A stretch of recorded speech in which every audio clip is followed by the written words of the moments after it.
Сәлеметсіздер ме балалар? Бүгін біз сіздермен бірге 4-ші сыныптың қазақ тілінің 24-ші сабағын бірге орындаймыз. Сабақтың тақырыбы сөз тіркестері деп аталады. Балалар, видеоны көрмес бұрын каналға тіркеліп, қоңырауша белгісін басуды ұмытпаңыздар. Олай баса, бастайық. 43-ші жаттығу. Сөйлемді оқып, көшіріп жаз. Кішіпейіл бала үлкендерді үнемі сыйлайды. Сөйлемнен тұрлаулы мүшелерді көшіріп жаз. Баяндауыш арқылы бастауышқа сұрақ қой. Сөйлемдегі тұрлаулы мүшелер бала сыйлайды. Не істейді? Сыйлайды. Кім сыйлайды? Бала сыйлайды. Яғни баяндауыш арқылы біз бастауышқа сұрақ қойып жатырмыз. Келесі, сөйлемнен бастауышты оған қатысты тұрлаусыз мүшемен бірге көшіріп жаз. Тұрлаусыз мүшеге бастауыш арқылы сұрақ қой. Кішіпейіл бала, бұл жерде тұрлаусыз мүшемен бірге көшіріп жазсақ, осы екі сөз көшіріп жазамыз. Кім? Бала. Қандай бала? Кішіпейіл бала. Бұл жерде кішіпейіл дегеніміз тұрлаусыз мүше болып тұр. Келесі, сөйлемнен баяндаушты өзі қатысты тұрлаусыз мүшемен бірге көшіріп жаз. Баяндауыш арқылы тұрлаусыз мүшеге сұрақ қой. Мысалы, үлкендерді сыйлайды. Не істейді? Сыйлайды. Кімдерді сыйлайды? Үлкендерді сыйлайды. Мұнда да баяндауыш арқылы біз тұрлаусыз мүшеге сұрақ қойдық. Кімдерді деп. Келесі, үнемі сыйлайды. Не істейді? Сыйлайды баяндауыш. Қалай сыйлайды? Үнемі сыйлайды. Бұнда да баяндауыш арқылы тұрлаусыз мүшеге сұрақ қойдық.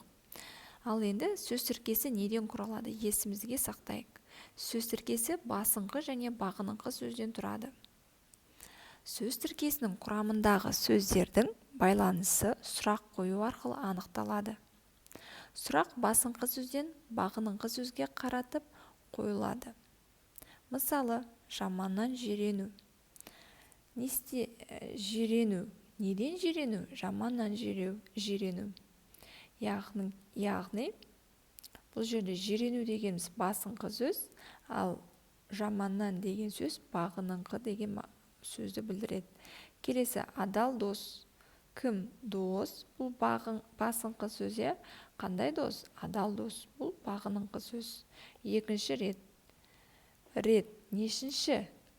Екінші. Мұнда да басыңқы сөз рет болып тұр, бағыныңқы сөз екінші болып тұр. Келесі 44-ші жаттығу. Сөз тіркестерін оқып, мағынасын түсіндір. Жібек орамал. Өзеннің жағасы. Жуас ат. Сөздің мағынасы. Қалың қарағай. Кең сарай. Енді тапсырмасын оқиық. Екі сыңары да зат есімнен жасалатын тіркестер бағанның сол жағына. Бірінші сыңары сын есімнен, екінші сыңары зат есімнен жасалған тіркестерді бағанның оң жағына жаз.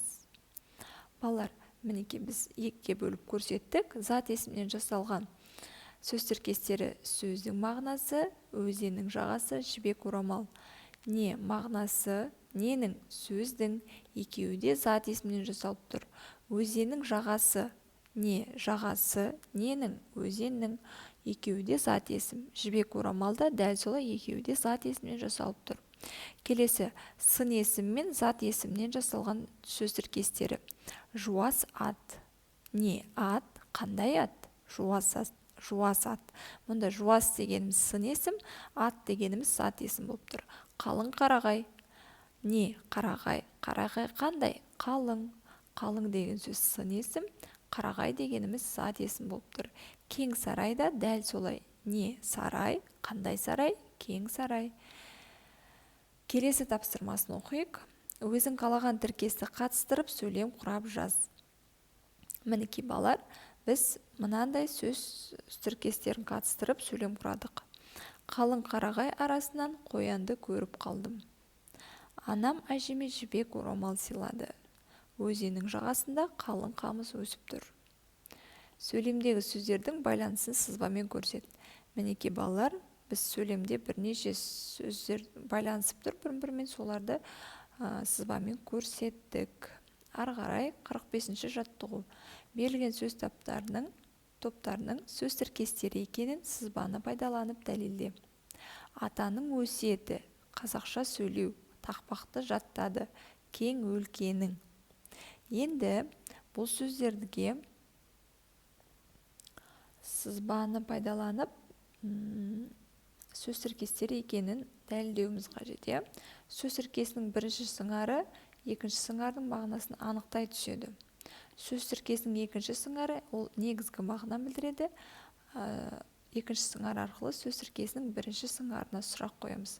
Мінекей, екінші сыңар арқылы бірінші сыңарға сұрақ қоямыз. Несі өсиеті, кімнің өсиеті? Атаның. Мінекей, екінші сыңар арқылы біз біріншіге сұрақ қойып жатырмыз. Не істеу? Сөйлеу, баяндауыш. Қалай сөйлеу? Қазақша сөйлеу. Екінші сыңар арқылы біріншіге сұрақ қойып жатырмыз. Тақпақты жаттады. Не істеді? Жаттады. Нені жаттады? Тақпақты жаттады. Өлкенің, кең өлкенің. Қандай өлкенің? Кең өлкенің дейміз. Ал енді мұндағы тіркестердегі бірінші сыңар екінші сыңардың мағынасын анықтап тұр. Ал екінші сыңары негізгі мағынаны білдіріп тұр. Келесі 46-шы жаттығу. Мәтелді оқып жатқа жаз. Өтірік сөз өрге баспас. Балалар, осы мәтелді жаттап дәптерге қатесіз жазасыздар.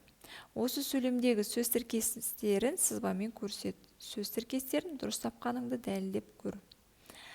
Бұндағы сөз тіркестері өтірік сөз және өрге баспас. Екеулері сөз тіркестері болып тұр. Енді тіркестердегі бірінші сыңар екінші сыңардың мағынасын анықтап тұр. Ал екінші сыңары негізгі мағынаны білдіріп тұр. Келесі 47-ші жаттығу. Берілген сөз тіркестерін пайдаланып, ана тілі арың бұл тақырыбында әңгіме құрам. Берілген сөз тіркестері менің отаным, мемлекеттік тіл, ұлт өкілдері, көп тіл, тілді білсең, қазақ тілі деген сөз тіркестері. Енді осыларды пайдаланып біз кішігірім әңгіме құрайық. Тақырыбы ана тілің арың бұл. Менің отаным Қазақстан, менің ұлтым қазақ. Сол себепті біздің мемлекеттік тіліміз қазақ тілі. Менің елімде көптеген ұлт өкілдері тұрады. Мен өзге ұлттардың да тілін құрметтеймін. Өзіме ұнаған тілді үйренуге тырысамын. Көп тілді білсең, көп елді жақын танисың. Алайда ана тілім мен үшін бірінші орында. Себебі менің тілім, менің ар намысым, менің абыройым. Өз тілімді дамыту үшін мен әрқашан еңбек ететін боламын. Мінекей балалар, осылай кішігірім әңгіме құрадық. Осымен бүгінгі сабағымызды аяқтаймыз. Сабақты соңына дейін көрсеңіздер жарайсыздар. Балалар, каналға тіркеліп, лайк басуды ұмытпаңыздар. Видеоны достарыңызға жіберіңіздер. Келесі кездескенше сау саламатта болыңыздар.